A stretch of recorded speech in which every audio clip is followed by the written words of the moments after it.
Hello folks, this is Sam and you are watching Sam's Wisdom. Hello there friends, I'm Sam. Now I don't usually take life advice from strangers on the internet, but a few days ago I stumbled across an interview that truly made me sit up. It was with a group of Japanese folks, each one over 100 years old, and they weren't just alive, they were living. Laughing, walking, gardening, even dancing.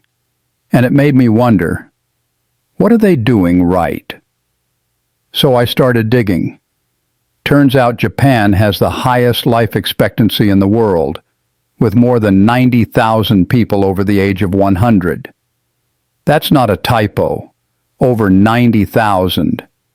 And many of them aren't just surviving, they're thriving.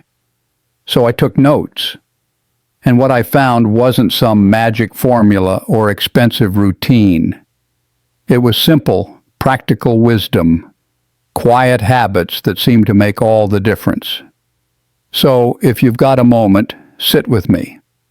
I'd like to share 6 lessons I picked up from these remarkable elders. Lessons that might just help you live with more energy, more purpose, and a bit more peace each day. Number 1, embracing purpose. First, let's talk about purpose, or as they call it in Japan, ikigai. Now, ikigai is that special reason for getting up in the morning. I remember watching an interview with Mr. Yamato, a 104-year-old gentleman from Okinawa. Despite his advanced age, he woke up every day with a smile because he had a purpose. For him, it was tending to his little garden and sharing the joy of simple things with his neighbors. The idea is simple. Find one thing, no matter how small, that gives your day meaning. It might be a hobby, a task, or even a quiet moment of gratitude. When you have that reason, each day feels a little lighter, a bit more worthwhile. It reminds you that life isn't measured solely in years, but in moments of genuine happiness. Number 2, eating mindfully. Next up is something they call hara hachi bu. I know it sounds a bit odd at first, but all it means is eat until you're 80% full. Over there, many people practice this as a way to avoid overeating. They savor each bite, taking time with their food, and stop before they feel stuffed. I've read that sticking to this habit has helped these folks maintain a healthy weight and steady energy well into their later years. It's not about deprivation, it's about listening to your body. Instead of searching for that elusive magic food, they simply pay attention to their hunger cues and allow themselves to stop when they're comfortably full. Number 3, a plant-rich diet.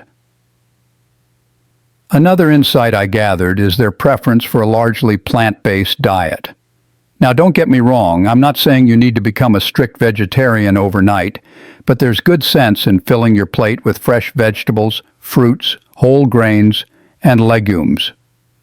In many parts of Japan, especially Okinawa, meals are colorful affairs. Sweet potatoes, bitter greens, tofu, and a bit of seaweed here and there. These foods are packed with nutrients, fiber, and antioxidants, and they're easier on the body than heavily processed alternatives. It's a gentle reminder that nourishing yourself is not about following fads. It's about consistently choosing whole, unprocessed foods that fuel you naturally. Number 4, staying active. Now you might be thinking, Sam, I'm not signing up for a marathon at my age, and that's exactly it. These elders aren't doing intense workouts. They're staying active in ways that fit naturally into their day. Imagine this. Instead of a structured exercise session, it's simply about taking a leisurely walk around the neighborhood, doing some gardening, or even engaging in a bit of traditional dance or simple stretching. I recall hearing about Mrs. Miyako, who even at 102 still makes it a habit to stroll through her village every morning. It's not just physical activity. It's a way to clear her mind, enjoy the fresh air, and connect with nature. And that's something we can all try to do in our own gentle way. Number 5, social connections. One of the most touching parts of their lifestyle is the value they place on connection. In Japan, many of these elders belong to close-knit groups known as moai. This is a circle of friends who stand by each other through thick and thin, offering support, sharing laughter, and sometimes just sitting quietly together. I remember a story of a group of centenarians who would meet every week at a local tea house. They'd share stories, reminisce about the past, and discuss everything from trivial daily matters to the weightiest decisions. These bonds not only help ward off loneliness, but also provide a sense of purpose and belonging. It reminds us that sometimes simply being there for one another is the best medicine of all. Number 6, appreciating the little things. And finally, the simple art of appreciating the little things. In those interviews, a recurring theme was joy found in everyday moments. A blooming flower, the taste of a perfectly brewed cup of tea, or the calm of a sunset.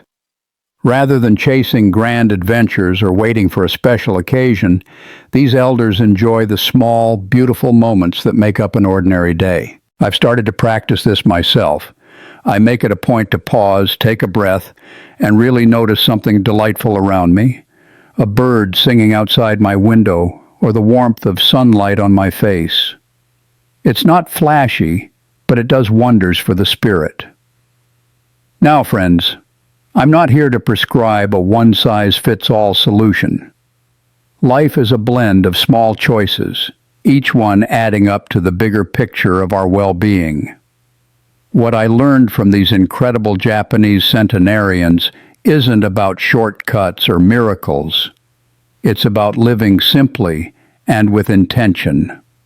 Remember this, friends. Find your purpose each day.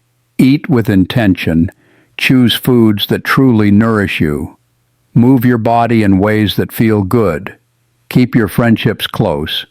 And take time to enjoy the quiet joys life brings.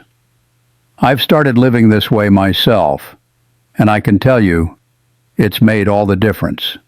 If these thoughts spoke to you, I'd be honored if you gave this video a like and subscribe to the channel. I've got more stories, reflections, and honest conversations to share, and I'd love for you to be part of it. I'm Sam, and I'm grateful you spent this time with me. Until next time, be gentle with yourself. Stay close to what matters and never stop noticing the good in a simple day.